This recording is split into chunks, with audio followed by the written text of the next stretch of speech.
퀘베클리 테페는 최고 5.5m 높이의 돌기둥 200개 이상이 20겹으로 원을 이루는 형태를 가지고 있습니다. 기둥 하나의 무게가 자그마치 14-20톤에 달하며 건설에 적어도 500명 이상의 대규모 인력이 필요했을 것이라 추정되죠. 놀라운 점은 이렇게 큰 건물이 기원전 9500년, 7800년 신석기 초기에 건축되었다는 것입니다. 이때는 아직 체계적인 사회 조직이 형성되지 않았을 텐데 말이죠. 퀘베클리 테페는 도대체 어떤 건물이기에 심지어 다른 조직에 살고 있는 사람 500명 이상이 모여서 만든 것일까요? 퀘베클리 테페의 용도는 신전입니다. 신을 찾기 위해 만든 것이죠. 신을 찾기 위해 이렇게까지 했다고 싶지만 사람이기 때문에 할 수 있는 것입니다. 이 세상에 존재하는 생물체 중에 신을 찾는 유일한 존재는 사람밖에 없습니다. 아무리 지능이 높은 동물이라도 영혼까지 생각하며 사후세계를 생각하지 않죠. 코가 있으니까 본능적으로 냄새를 맡고, 귀가 있으니 본능적으로 듣듯이 사람은 영원히 사는 영이 있으니 신을 찾게 되고 하나님을 느끼는 것입니다.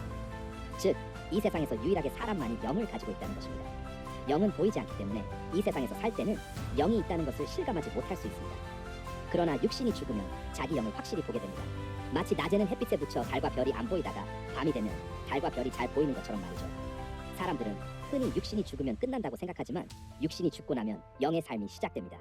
영의 삶은 육의 삶의 연장선과도 같아서 이 땅에서 육이 어떻게 살았느냐에 따라 영이 영원히 성공한 삶을 살기도 실패한 삶을 살기도 합니다. 그렇다면 이 땅에서 어떻게 살아야 영이 영원한 성공을 할 수 있을까요? 그 답은 이 땅에서 살 때 육을 가지고 영을 만드는 것입니다.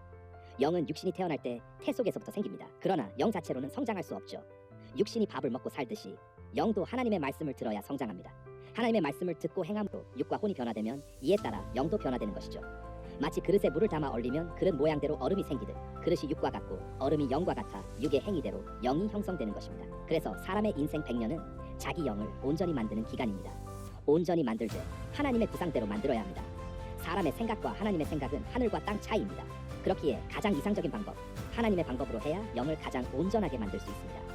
그렇다면 하나님의 구상은 어떻게 알 수 있을까요?